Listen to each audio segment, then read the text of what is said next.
The next mode what we have is binary mode. See guys, till now we were mainly handling text files, right? Mainly we are adding text files. Okay. Till now mainly we were adding .txt files, but we can also use JSON files also. Basically, these JSON files are also very common. But of course, it's not binary.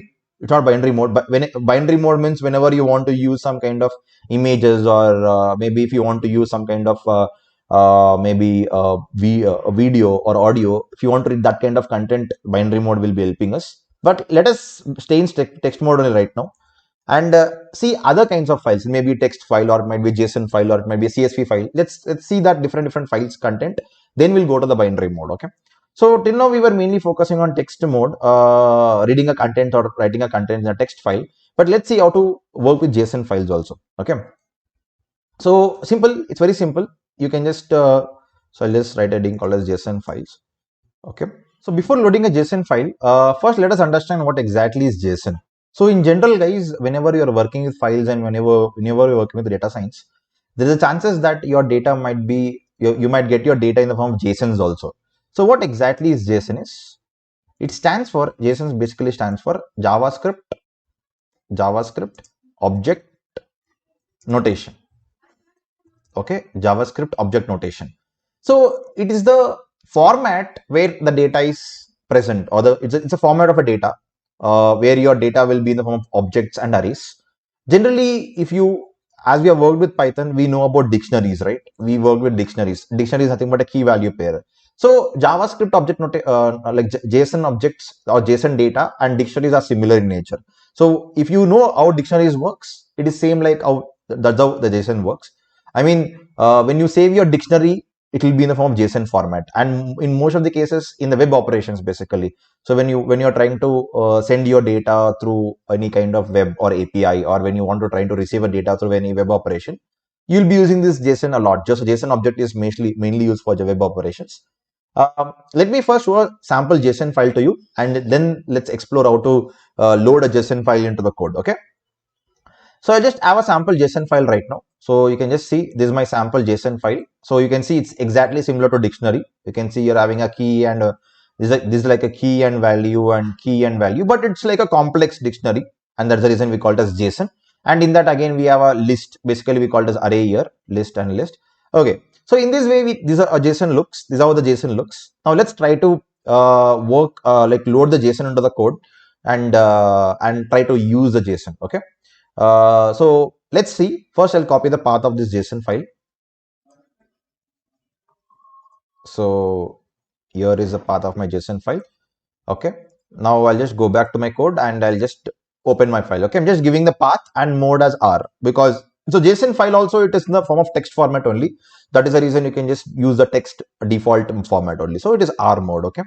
Cool. So the file is perfectly opened, and if I just say f.read, you can see basically when you say f.read, the contents of this file will be something like this, means something like this. But if you want to properly parse your JSON file, when I say parse, if you want to properly convert your JSON file into proper, because by default it will be in the form of strings format, but if you want to properly convert it in the form of dictionary format and make it as a proper JSON format, there we have your JSON library, inbuilt library in your Python. So let us first import JSON.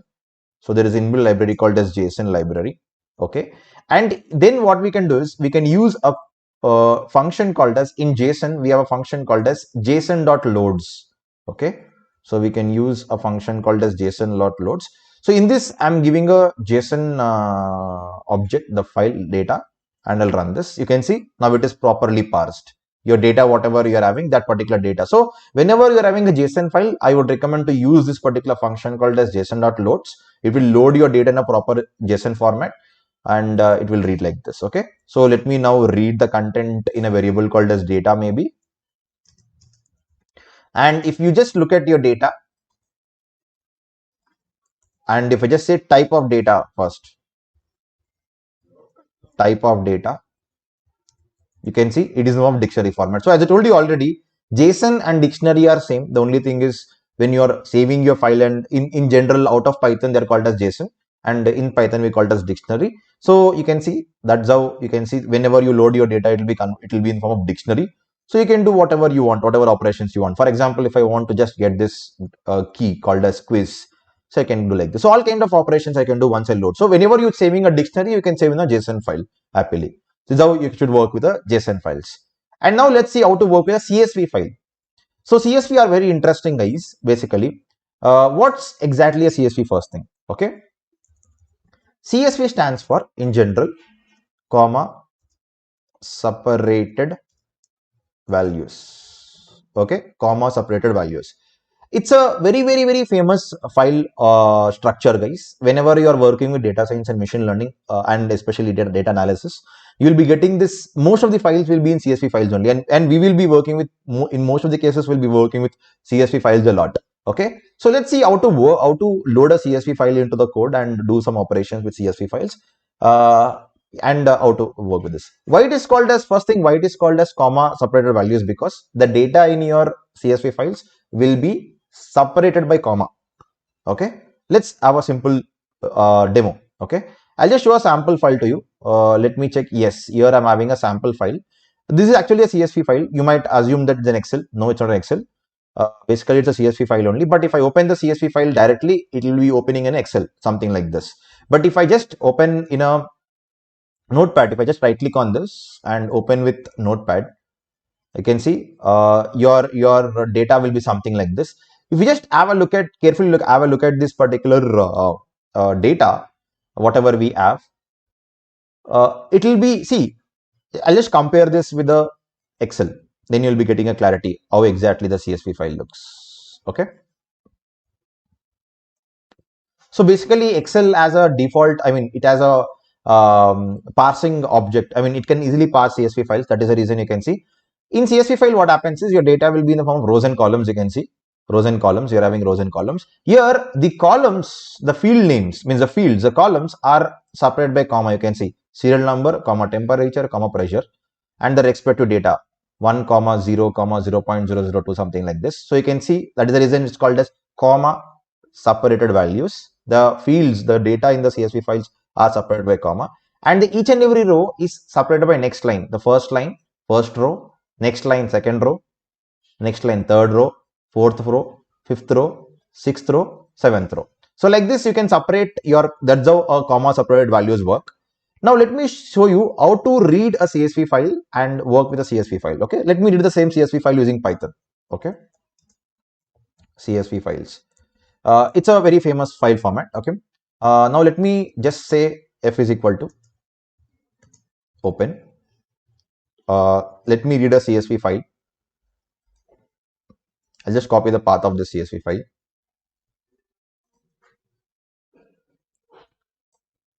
Okay, and go back here, paste the path. Okay, and always use R, the recommended thing, and mode as R mode. Okay, here before this file path, I've always used R, which stands for raw string, and I'm using the mode as R. Okay, done. Now I'll just say f dot read. So whenever you say f dot read, it will be reading in the text format like this. You can see each and every value is separated by the what we call comma, and the next line is separated by slash n. Okay, you can read your contents like this. But what if I want to parse this? Because I know that in CSV file, my data will be separated by comma, and my each and every row will be separated by next line. By using this technique, actually I can write a code to parse this. So let's see how to write a code for this. Actually, you don't need to worry about writing a code to parse this, because we have a very good library called as pandas in Python, which we'll be using a lot for data analysis, and it will be reading a CSV file happily. But before working with pandas, let's see how to parse a CSV file using this, such that we'll be getting more knowledge on this. Okay, so let's see how to parse. First thing, we already explored about read lines. What read lines does, it will read your lines in the form of a list, right? Let's use that read lines function first. So I'll do one thing. I'll just put this in a single cell, such that I don't need to run this multiple times. So I'll call read lines here. Okay. Now, if I call read lines, first thing, let's focus on row separation. So if I use read lines function, automatically I can say that the rows are separated, right? Obviously, because read lines function will be creating my data in a separate rows. Okay. So let me see this. Yeah. So you can see here, right now my rows are separated. My first row, second row, third row, fourth row, fifth row, sixth row, seventh row. So I'll do one thing. First, I will be saving this in a variable called as data. Okay, done. Okay. Now my rows are separated right now, but how to separate my column? And I clearly know that the particular columns are separated by comma. So I can do a simple thing. I can write a simple for loop to separate a comma. Let's see how can you do that. Okay, I'll show you how to parse this. First, I'll iterate to this particular for loop. So let's use all our learnings, whatever we had done till now, using to parse this CSV file. Okay, so I'll just say for each row, because we are iterating through each row in data. Okay, it's a list. Data is a list, so you're iterating through each element in the list. Each element is a row, so you're iterating through each row in the list. So each row in the data, print each row. Okay, this is for our practice. This will be helping us to uh, be perfect in Python. Okay, so you can see right now we have each row: first row, second row, third row, fourth row, fifth row, sixth row, seventh row. Very good, perfect. Now let me try to separate my each row as a columns. Okay, right now each row is a string, right? And the separator is what? The delimiter. We call it as delimiter or separator. Is what? Comma, right? The delimiter or separator is a comma. In string, if you remember, we have a function called as split, right? Which splits your strings by comma or space or something like that, any special character. So I can use that. So I can say like this: each row dot split comma. Perfect. So we were able to separate your rows and columns like this. You can see this is your first row, first column, second column, third column, first row, second row, column, third row, fourth row, fifth row, sixth row. So like this, I can separate my rows and columns, something like this, using a CSV file. But in our real time, guys, when you're working with your this one, you don't have to do all those things. This is only for practice purpose. But in general, we'll be having a huge, we have a very good library called as pandas, which will be actually working all these kinds of things to parse your data. Okay, so we don't have to worry about this. But I just shown you that you'll be getting some experience. Perfect. So in this way, you can work with CSV files. Now, if you want to work with Excel files, there is a library called as Pandas itself for Excel writer. In Pandas, we can use Excel. So let's discuss that Excel files in when you are learning about Pandas. Next, let me show you how to work with image files, how to read an image file. Okay. So when you are working with image file, here comes the mode called as binary. So right now, till now, it might be a CSV file or text file or JSON file. The modes were text mode, because all these kinds of files were text data. But here, your images will be in the form of binary mode. Here, binary stands for you reading your data in bytes. Okay, so binary mode means it will read the data in bytes format. Okay, it will read the data in the bytes format. So if you want to read your data, because your image, if you take an image or you take a video or you take an audio, all these kinds of data will be in the form of bytes, a binary format. Okay, so how do we read this particular binary file? How do we use a b binary to read a image file? Okay, let's see that. The syntax is something like this. Okay, so I will just give like this: binary mode. Okay, the syntax is something like this: f is equal to, as usual, open, and the file path, as usual, you have to give the image file path, comma, you have to use mode is equal to rb. So here, if I don't use b, by default it will be in the text mode. But if I use b here, R stands for read and B stands for binary mode. So RB means you are reading a special file. Might be a text file, might be a image file, might be a image file or audio file, something like that. But let me give a image file path here. So let me give a random image file path. Maybe I'll be giving the image of this particular track there. Okay, so I'll just copy this path. It might be, again, it might be a PNG file or JPEG file. It's your wish. Right now, I'm just copying a JPEG file path. Okay, I'm just giving a file path here, a JPEG file path called as track. Okay, and now if I want to read the content in the file, I can just simply say read. Okay, so if I just read here, what happens is whatever image you're having, it is reading in the form of a bytes format. You can see whatever you're saying in the bytes format. But how do I display the file, or how do I use this file? So if you want to use this bytes, or if you want to use this image file, you have to convert this bytes format into a proper image format. So for that, we will be using a library called as PIL. We have a library called as PIL. It's a very famous library for imaging. PIL stands for Python Imaging Library. Python Imaging Library. So this will be helping us to handle images, to work with images. Apart from PIL, we also have a library called as OpenCV for computer vision. But let us focus on PIL right now. So using PIL, you can convert whatever bytes data you're having, whatever bytes information you're having into a proper image format.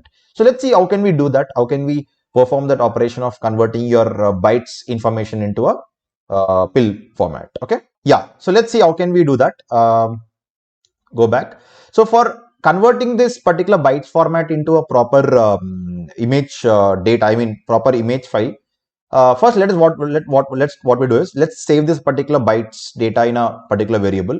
I'll call it as image underscore bytes. I'll just take a variable called as image underscore bytes and just saving this data there.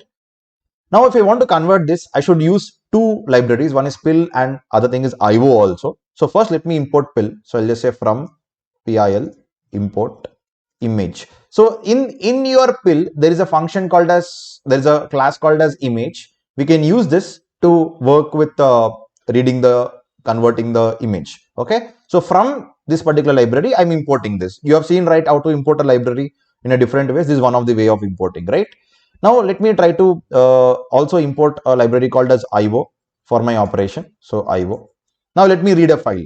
I will try to convert my files. If you want to convert first, I should say IO. IO stands for input output. Okay.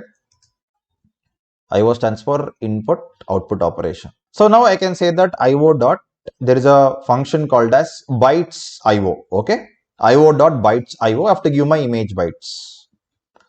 Okay. So you can see it will return in the form of proper bytes IO format. And if I want to now convert it, I should say like this: image dot, I should use a function called as open.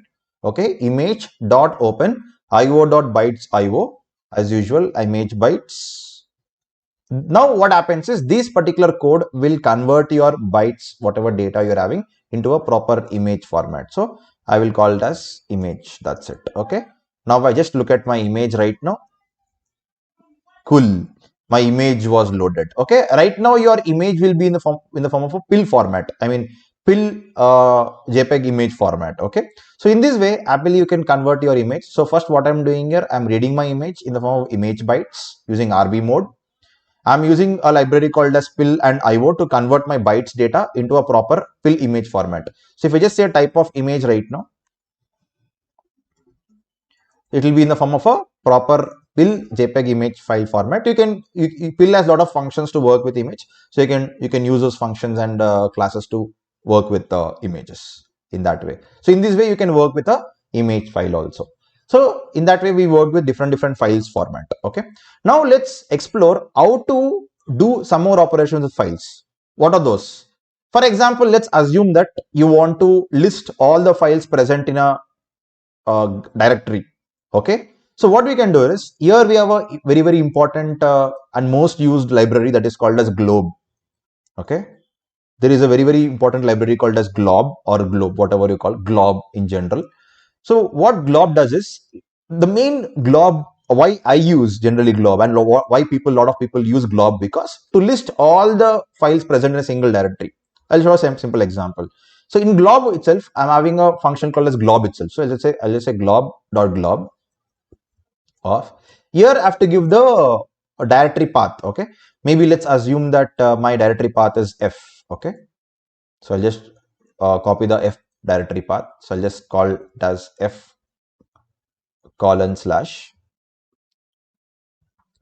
Now here after slash, if I put star here, right, star stands for everything. So if I put star here, it will list all the files present in my F drive. You can see these are all the files present in my F drive. So, and moreover, it is giving the form of list here. You can see it is giving in the form of list like this. So you can say, you can take in a variable called as files is equal to, and you can, so this will be helping us in many cases. So you can see if I say files, I'll be getting list of all files. But I don't want all the files. I want only the JPEG files, .jpg files. Then what you can do, star.jpg if you do. If you mention star.jpg, you'll be getting only JPG files. You can see only this. We have 3 JPG files here. No, I want only text files. So star.txt. So like this, you can list whatever format of files you want using this particular glob. That is one function we have. Next, for example, if you want to move from if you want to move your file from one place to other place, you have a library called as shuttle. How can you do that? It's very simple. Import shuttle. It's also very famous library, shuttle. As the name says, shuttle, it is mainly used for copying, either copying a file from one location to other location or moving your file from one location to other location. Okay, let's see that. For example, let's assume that you want to move maybe this image truck to the E drive. Okay, so I can just copy the file like this, path of the file.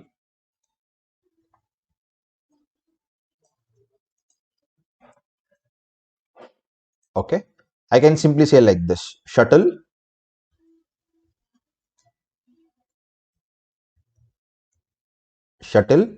and in shuttle we have a function called as move.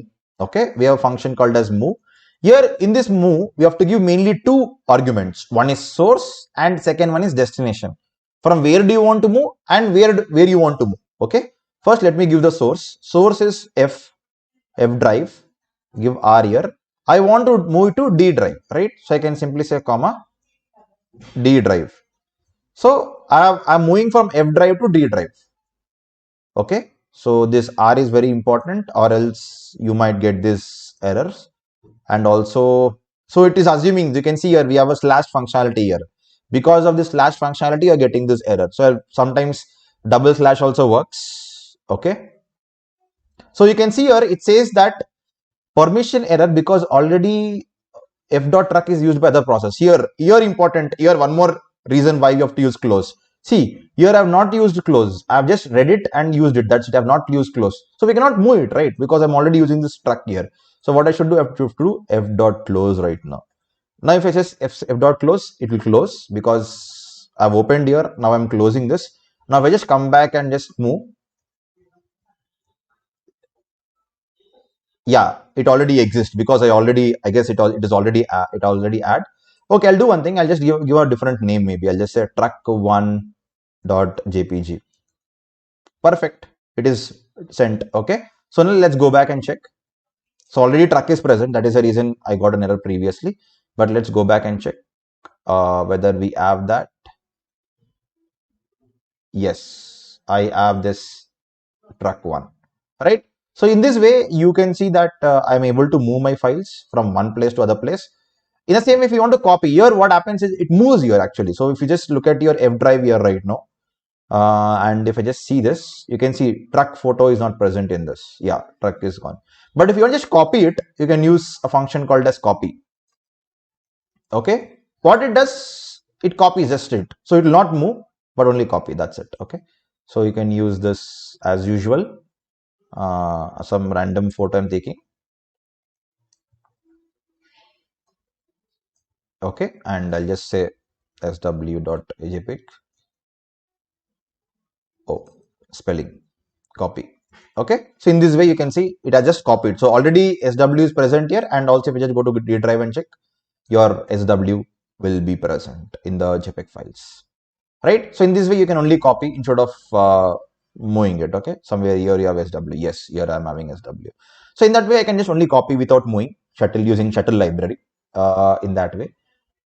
So this is regarding this shuttle library. Next, for example, if you want to rename your files or delete your files, there is another library called as OS. Okay, OS stands for operating system. Okay, so not only for working with files, OS is for multiple things. Right now we are using for files only, but OS has a lot of files which has a lot of functions related to operating system.